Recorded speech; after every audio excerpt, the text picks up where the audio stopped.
Hi hello friends, welcome back to my channel. ಎಲ್ಲರೂ ಹೇಗಿದ್ದೀರಾ? I hope ಎಲ್ಲರೂ ಚೆನ್ನಾಗಿದ್ದೀರಾ ಅಂತ ಅಂದ್ಕೊಳ್ತೀನಿ. ಹಾಗೆ ಇವತ್ತಿನ ವ್ಲಾಗ್ನ ಶುರು ಮಾಡ್ತಾ ಇದ್ದೀನಿ. ಆಲ್ರೆಡಿ ಟೈಮ್ ಬಂದು 2 o'clock ಆಗಿದೆ. ಸೊ ನಾವು ರಕ್ಷಿತಾ ಅವರ ಮಾವನ ಮನೆಯಲ್ಲಿ ಹಬ್ಬ ಇದೆ. ಸೊ ಹಾಗಾಗಿ ರೆಡಿಯಾಗಿ ಹೊರಡ್ತಾ ಇದ್ವಿ. ಇವತ್ತು ಆ್ಯಕ್ಚುಲಿ ಏನು ಸ್ಪೆಷಲ್ ಅಂತ ಹೇಳಿದ್ರೆ, ನಾನು ರಮ್ಯಾ ಒಂದೇ ಥರ ಸ್ಯಾರಿ ಹಾಕಿದ್ವಿ. ಇದನ್ನು ಆ್ಯಕ್ಚುಲಿ ನಾವು ಚೌಟ್ರಿಗೆ ಹೋಗ್ಬೇಕಾದ್ರೆ ಇದರಲ್ಲೇ ರೆಡ್ ಕಲರ್ ಸ್ಯಾರಿ ಹಾಕಿದ್ವಿ ಅಲ್ವಾ ರಮ್ಮಿ? ಇವಾಗ ವೈನ್ ಕಲರ್ದು ಒಂದೇ ಥರ ಹಾಕೋಣ ಅಂತ ಅಂದ್ಬಿಟ್ಟು ಸ್ಟಿಚ್ ಮಾಡಿಸ್ಕೊಂಡಿದ್ವಿ. ಸೊ ಇವಾಗ ಹಾಕೋಣ ಅಂದ್ಬಿಟ್ಟು ಅದೇ ಥರದ್ದು ಹಾಕೊಂಡಿದ್ವಿ. ಚೆನ್ನಾಗೂ ಕೂಡ ಕಾಣಿಸ್ತಿದೆ. ಕಲರ್ ಅಂತೂ ಸೂಪರ್ ಆಗಿದೆ. ಬಂದ್ರು ಬೇಗ.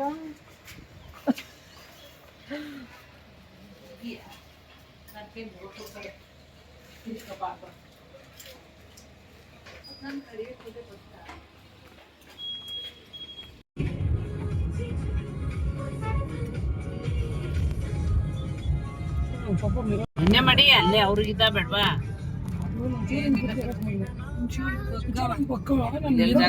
ಡೈರೆಕ್ಟ್ ಹೋಯ್ತಿದ್ದೆ ಬಾ, ಹಿಂದಕ್ಕೆ ಬಂದು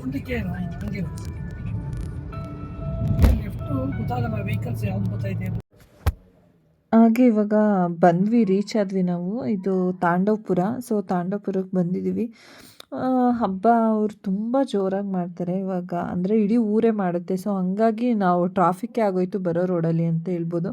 ಸೊ ಫೈನಲಿ ಹಂಗೂ ಹಿಂಗೂ ಸುತ್ತಿ ಬಳಸಿ ಸ್ವಲ್ಪ ರೋಡೆಲ್ಲ ಮಿಸ್ ಆಗಿಬಿಟ್ಟಿತ್ತು ನಾವು ಬರಬೇಕಾದ್ರೆ. ಆಮೇಲೆ ಹಂಗೆ ಸುತ್ತಿ ಬಳಸಿ ಬರೋಷ್ಟರಲ್ಲಿ ಸ್ವಲ್ಪ ಟೈಮ್ ಆಗೋಯ್ತು. ನಾವು ಅಲ್ಲಿಗೆ ರೀಚ್ ಆಗಿದ್ದೀವಿ. ಸೊ ಇವಾಗ ಫೈನಲಿ ಬಂದು ಎಲ್ಲರನ್ನೂ ಮಾತಾಡಿಸ್ಬಿಟ್ಟು ಇವಾಗ ಊಟಕ್ಕೆ ಕೂತ್ಕೊಳ್ತಾ ಇದ್ದೀವಿ. ಸೊ ನಮ್ಗೆ ಆಲ್ಮೋಸ್ಟ್ ನಾವು ಸ್ವಲ್ಪ ಲೇಟಾಗಿ ಹೋಗಿದ್ವಿ, ಒಂದು 3:30 ಹಂಗೆ ಆಗೋಗಿತ್ತು. ಹೊಟ್ಟೆ ಬೇರೆ ಹಸಿತಾ ಇತ್ತು. ಸೊ ಒಳ್ಳೆ ಬ್ಯಾಟಿಂಗ್ ಆಯಿತು.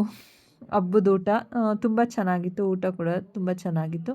ಸೊ ಎಲ್ಲರೂ ಒಟ್ಟಿಗೆ ಕೂತಿದ್ದೀವಿ ನೋಡಿ. ನಾನು, ದೊಡ್ಡಮ್ಮ, ಅತ್ತೆ, ರಮ್ಯಾ, ನವೀನ್, ಹಾಗೆ ಅಮ್ಮ, ಅಥರ್ವ, ಇಷ್ಟು ಜನನೂ ಕೂತ್ಕೊಂಡು ಊಟ ಮಾಡಿದ್ದು ಒಂಥರ ಚೆನ್ನಾಗಿತ್ತು. ಈ ಥರ ಒಂಥರ ನನಗಿಷ್ಟ ಆ್ಯಕ್ಚುಲಿ ಹಬ್ಬದ ಅಡುಗೆ ಮತ್ತು ಫಂಕ್ಷನ್ ಊಟ ಅಂದರೆ ನಂಗೆ ಅದೇನೋ ಒಂಥರ ಇಷ್ಟ ಆಗುತ್ತೆ. ಕೆಲವರು ಅಯ್ಯೋ ನಂಗೆ ಅದೆಲ್ಲ ಏನಿಲ್ಲ, ಅದು ಇಷ್ಟ ಆಗಲ್ಲ ಹಂಗೆ ಹಿಂಗೆ ಅಂತಾರೆ. ಬಟ್ ನನಗೆ ಹಾಗಲ್ಲ. ನಂಗೆ ಸ್ವಲ್ಪ ಫಂಕ್ಷನ್ ಊಟ ಅಂದರೆ ಆಲ್ಮೋಸ್ಟ್ ಇಷ್ಟ ಆಗುತ್ತೆ ನನಗೆ. ಹಾಗೆ ಫ್ರೆಂಡ್ಸ್, ನಾನು ಅಗ್ಯಾರೋ ರೀಜೆನ್ಸಿ ಎಲೆಕ್ಟ್ರಿಕ್ ಮಲ್ಟಿ ಕುಕ್ ಕೆಟಲ್ನ ತರಿಸಿದ್ದೀನಿ. ಹಾಗೆ ಇದು ಬಂದು ತುಂಬಾ ಹೆಲ್ಪ್ಫುಲ್ ಆಗಿದೆ. ಸೊ ನಾವು ಆರಾಮ್ಸೆ ಇದನ್ನು ಹಾಸ್ಟೆಲ್ ಆಗಿರ್ಬೋದು ಅಥವಾ ಹೊರಗಡೆ ಟ್ರಿಪ್ ಹೋದಾಗ ಈ ಒಂದು ಪ್ರಾಡಕ್ಟ್ನ ಆರಾಮ್ಸೆ ಯೂಸ್ ಮಾಡಿಕೊಂಡು ನಾವು ಕುಕ್ ಮಾಡ್ಕೊಳ್ಬೋದು. ಸೊ ನಾನು ಹಾಗಾಗಿ ಈ ಒಂದು ಮಲ್ಟಿ ಕೆಟಲ್ನ ಯೂಸ್ ಮಾಡಿಕೊಂಡು ಇವತ್ತು ನಾನು ಅಡುಗೆನ ಮಾಡ್ಕೊಳ್ತಾ ಇದ್ದೀನಿ. ತುಂಬ ಸಿಂಪಲ್ಲಾಗಿ, ಹಾಗೆ ತುಂಬ ಈಸಿಯಾಗಿ, ಕ್ವಿಕ್ಕಾಗಿ ಆಗುತ್ತೆ ಅಂತಲೇ ಹೇಳ್ಬೋದು. ಹಾಗೆ ನೀವು ಏನಾದರೂ ಈ ಒಂದು ಪ್ರಾಡಕ್ಟ್ನ ಬೈ ಮಾಡಬೇಕು ಅಂತ ಹೇಳಿದರೆ, ನಾನು ಈ ಪ್ರಾಡಕ್ಟ್ದು ಲಿಂಕ್ನ ಡಿಸ್ಕ್ರಿಪ್ಷನ್ನಲ್ಲಿ ಹಾಕಿರ್ತೀನಿ. ಸೊ ನೀವು ಕೂಡ ಅದನ್ನು ವಿಸಿಟ್ ಮಾಡಿ ಅಮೆಝಾನಲ್ಲಿ ಆರಾಮ್ಸೆ ಬೈ ಮಾಡ್ಬೋದು. ತುಂಬ ಚೆನ್ನಾಗಿದೆ ಪ್ರಾಡಕ್ಟು. ಸೊ ನನಗೆ ಈ ಪ್ರಾಡಕ್ಟ್ನ ಯೂಸ್ ಮಾಡೋದಕ್ಕೆ ತುಂಬಾ ಖುಷಿಯಾಗಿದೆ ಅಂತಲೇ ಹೇಳ್ಬೋದು.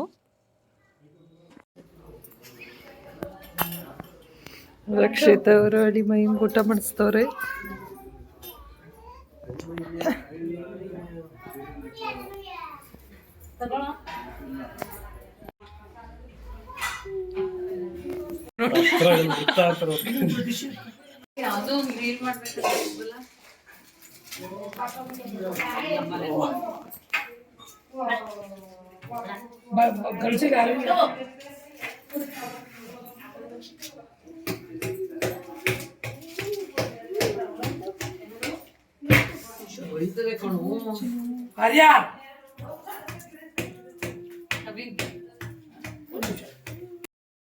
ಹಾಗೆ ಊಟ ಎಲ್ಲ ಚೆನ್ನಾಗಿತ್ತು. ಸೊ ಊಟ ಎಲ್ಲ ಮುಗಿಸಿ ನಾವು ಸ್ವಲ್ಪ ಹೊತ್ತು ರಿಲ್ಯಾಕ್ಸ್ ಮಾಡೋಣ ಅಂದ್ಬಿಟ್ಟು ಹಂಗೆ ಕೂತಿದ್ವಿ ಎಲ್ಲ ಮಾತಾಡ್ತಾ.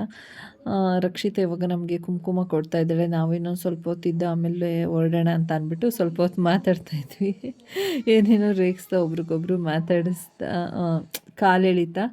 ಸೊ ನೋಡಿ, ಅಥರ್ವ ಮತ್ತು ಬಂಟು ಅಂತೂ ಅವನಿಗೆ ಸಮಾಧಾನ ಆಗಬೇಕಂದ್ರೆ ಕೈಯಲ್ಲಿ ಬಾಳೆಹಣ್ಣು ಕೊಡಬೇಕು. ಇಲ್ಲಾಂದರೆ ಅತ್ತೆಗೆ ಎಲ್ಲರಿಗೂ ಎತ್ಕೊಳ್ಳಿ ಅಂತ ಇದು ಮಾಡೋದು ಹಂಗೆ. ಅದರಲ್ಲೂ ಅವ್ರ ಅಪ್ಪಾಜಿ ಅಂದರೆ ಸಖತ್ ಇಷ್ಟ ಅವನಿಗೆ.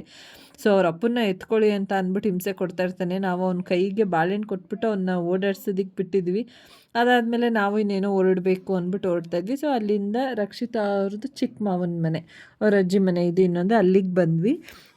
ಅಲ್ಲೂ ಕೂಡ ಎಲ್ಲ ಮಾತಾಡಿಸ್ಕೊಂಡು ಒಂಥರ ಚೆನ್ನಾಗಿತ್ತು. ವಾತಾವರಣ ಎಲ್ಲ ಇಷ್ಟ ಆಯಿತು ನನಗೆ. ಸೊ ಅಲ್ಲೊಂದು ಸ್ವಲ್ಪ ಹೊತ್ತು ಟೈಮ್ ಸ್ಪೆಂಡ್ ಮಾಡಿ ಆಮೇಲೆ ರಕ್ಷಿತಾ ಅವರ ಅಜ್ಜಿ ಮನೆಯೂ ನಮಗೆಲ್ಲ ನೋಡ್ದಂಗೆ ಆಯಿತು.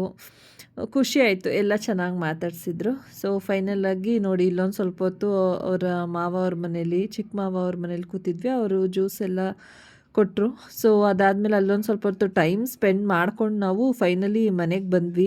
ಸೊ ಮನೆಗೆ ಬಂದು ನಮಗೆ ಗೊತ್ತಲ್ಲ ಫ್ರೆಂಡ್ಸ್, ಎಲ್ಲರೂ ಹೊರಗಡೆ ಹೋಗ್ಬಿಟ್ಟು ಬಂದರೆ ಸ್ವಲ್ಪ ಬಂದ ತಕ್ಷಣ ಡ್ರೆಸ್ ಚೇಂಜ್ ಮಾಡಿ ಫ್ರೆಶ್ ಆಗಬೇಕು ಅಂತ ಹೇಳಿಬಿಟ್ಟು, ಹಾಗೆ ಇದು ಬಂದು ನೆಕ್ಸ್ಟ್ ಡೇ. ಹಾಗೆ ನಾವು ಸಾಯಿಬಾಬಾ ಟೆಂಪಲ್ಗೆ ಗುರುವಾರ ಅಲ್ವಾ, ಸೊ ಹೋಗೋಣ ಅಂತ ಅಂದ್ಬಿಟ್ಟು ಹೋಗಿದ್ದಿದ್ದು. ಸೊ ತುಂಬ ಖುಷಿಯಾಯಿತು. ಆಲ್ಮೋಸ್ಟ್ ಮಹಾಮಂಗಳಾರತಿ ಎಲ್ಲ ಮುಗಿದು ಪ್ರಸಾದ ವಿನಿಯೋಗ ಕೂಡ ಆಯ್ತಾಯಿತು. ಅಂದರೆ ಅಲ್ಲಿ ಪ್ರತಿ ಗುರುವಾರ ಅಲ್ಲಿ ಊಟ ರೆಡಿ ಇರುತ್ತೆ, ಅನ್ನದಾನ ಇರುತ್ತೆ. ಸೊ ಹಾಗಾಗಿ ಅನ್ನದಾನ ಎಲ್ಲ ಇದ್ದಾಗ ನಾನು ಆಲ್ಮೋಸ್ಟ್ ಅಲ್ಲೇ ಪ್ರಸಾದ ಊಟ ಮಾಡ್ಕೊಂಡು ಬಂದುಬಿಟ್ವಿ, ನಾನು ಹಸ್ಬೆಂಡು.